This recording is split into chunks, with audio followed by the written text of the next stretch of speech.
Corinthians vê reforço se livrar na justiça e comemora feito. Fagner vira dúvida para o clássico contra o São Paulo e preocupa fiel. Andrés revela a participação de Lula na construção da arena e dá declaração polêmica e muito mais. Sejam bem-vindos ao canal Timão Mania. Então já roda a vinheta, deixem seu like e bora pro vídeo.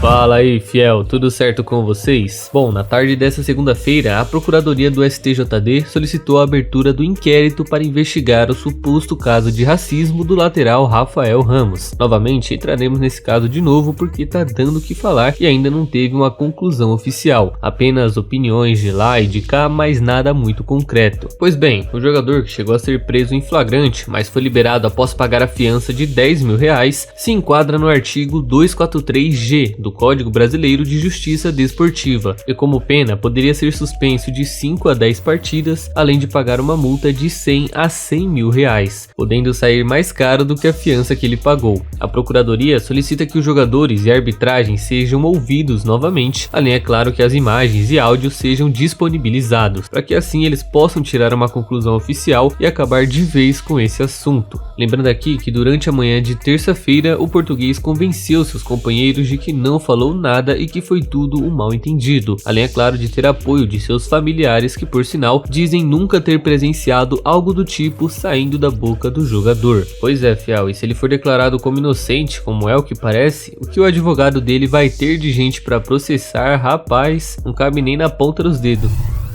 Depois de muitas acusações, muitas suposições sobre o possível caso de estupro, o zagueiro Robson Bambu, de 24 anos, finalmente viu a conclusão de seu caso ser divulgado oficialmente. De acordo com o portal Meu Timão, a juíza Paloma Moreira declarou o caso como encerrado por não haver indícios o suficientes para justa causa e nem para ação penal. A decisão é definitiva e foi publicada na tarde de ontem, depois do pedido de arquivamento ter sido confirmado pela própria juíza na terça. Portanto, o jogador teve sua inocência provada publicamente e está livre na justiça. Com isso, fica a pergunta aí para fiel: será que vale a pena o Corinthians comprá-lo no final do empréstimo agora que ele já está limpo? Ultimamente eu vi muita gente falando sobre isso na internet depois que surgiu a possibilidade de compra do zagueiro Bruno Mendes por parte do Inter, fazendo assim uma troca de zagueiros. Porém, as coisas são mais complicadas do que parecem. Para tirar do Atlético Paranaense lá em 2020, o Nice da França aceitou pagar 8 milhões de euros, então penso eu que menos do que isso eles não iriam aceitar. Enfim, independente disso, se vai ser comprado ou não, o contrato dele é válido até o final desse ano, então até lá que faça o seu trabalho e seja recompensado por isso. Se puder ser comprado, ótimo, se não puder, tchau, volta Bruno Mendes e tá tudo certo. Com 5 jogos na fase de grupos da Libertadores, o Corinthians, que sonha em conquistar essa taça e levar para casa os mais de R$100 milhões, vai ter pelo menos alguns probleminhas antes de chegar lá. Isso porque a Conmebol cobra das equipes por cada cartão mostrado nas partidas. Podem acreditar, fiel. Na primeira fase, por exemplo, cada cartão amarelo custa $400, enquanto o vermelho 1.500. E o Corinthians até então já tomou 18 cartões amarelos e 2 vermelhos, totalizando R$50 mil de multa. Já na grande final, caso o Corinthians chegue lá, a pena para cada cartão amarelo é de $2 mil e o vermelho 4 mil, ou seja, é uma boa grana. Eu tenho certeza que o Duílio não tá nada contente com isso, mas só o dinheiro que a gente ganha por passar de fase creio que já compensa essa parada toda. Se for campeão, então aí esquece, mas ainda assim é curioso saber que eles cobram por cartão alegando ser por disciplina, né? Disciplina é o que dizem, mas quem garante que os juízes já não são instruídos a darem mais cartão, mais e mais para os caras lucrarem sempre? Bom, ninguém, né? Fora das viagens para Porto Alegre e Buenos Aires, Fagner infelizmente ainda é dúvida para o majestoso de domingo na Neoquímica Arena. O lateral, que sofreu uma entorse no tornozelo direito, já ficou de fora das 4 últimas partidas, e mesmo intensificando os treinamentos para voltar o mais rápido possível, o jogador não chegou a fazer nenhuma atividade com bola até então. Talvez com a volta da delegação para São Paulo nessa manhã, ele acabe participando normalmente. Porém, para voltar a jogar mesmo, vai precisar de um período período de transição física com os preparadores. Com isso, a tendência é que o camisa 23 só volte a ser opção para Vitor Pereira no último jogo da fase de grupos da Liberta, contra o Always Ready no dia 26. Lembrando que pelo menos no brasileiro, Rafael Ramos pode atuar normalmente, então pelo menos isso já ajuda em alguma coisa. Só que ainda assim, né, fiel, a diferença de um time com e sem um Fagner é muito grande. O lateral realmente faz muita falta para esse time do Vitor Pereira, porque além de ele atacar muito bem, 4 assistências no ano, também é um dos líderes de desarmes e passes importantes na defesa, ou seja, ele constrói bastante o jogo por ali. É simplesmente o melhor lateral direito do Brasil e não é à toa que deve ir para a Copa no final desse ano, a menos que o Tite não seja clubista, claro.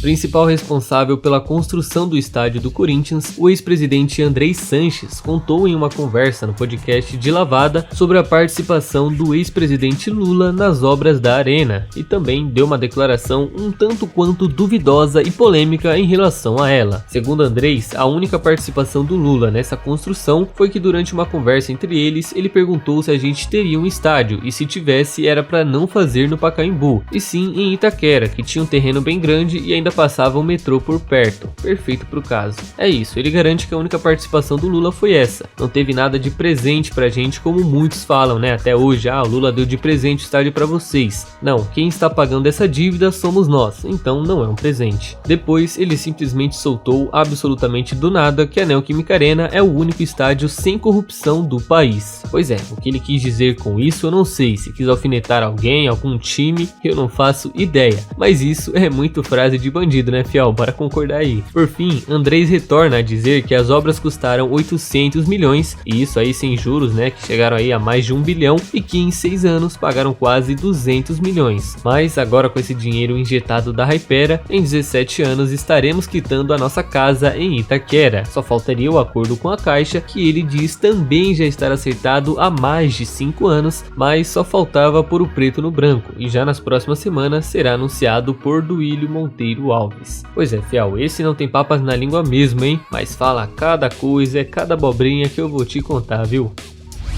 Além de Bruno Mendes e Léo Natel, que estão agradando e muito seus respectivos clubes onde estão emprestados, o Corinthians ainda possui mais 2 jogadores que estão ganhando a titularidade e podem render alguns milhões para o clube no final do ano. Estou falando do atacante Davó e do zagueiro Caetano, ambos de 22 anos, emprestado ao Bahia e Goiás. Um ainda está passando por uma fase ruim. Apesar de ser titular, vem sendo bastante criticado pela torcida por ser o famoso triatleta. Corre, pedala e nada, mas no geral até que tem bons números por lá. Ao todo são 8 jogos pelo tricolor, com 3 assistências mais nenhum gol. Detalhe que ele passou o estadual jogando pelo São Bernardo, onde se destacou bastante com 2 gols e 2 assistências em 12 jogos. E no final dele acabou assinando um contrato de empréstimo com o Bahia até o final desse ano. Lembrando, fiel, que o Corinthians pagou cerca de 2,5 milhões de reais por apenas 50% de seu passe, e seu contrato com o clube é válido até o fim do ano que vem. Já Caetano, bem mais elogiado no centro-oeste do Brasil, vem de 16 jogos pelo Esmeraldino, sendo titular em grande parte deles, e dependendo da posição em que o Goiás terminar na tabela do Brasileirão, não seria muito difícil de haver uma compra ao final do empréstimo. Lembrando que nenhum dos dois possui uma cláusula de compra fixada no contrato. É basicamente isso, além dos 4 que eu falo aqui sempre, Léo Natel, Ramiro, Bruno Mendes e Matheus Vital, esses 2 são os com mais potencial de compra no momento. De resto é só lamentação, viu? Infelizmente.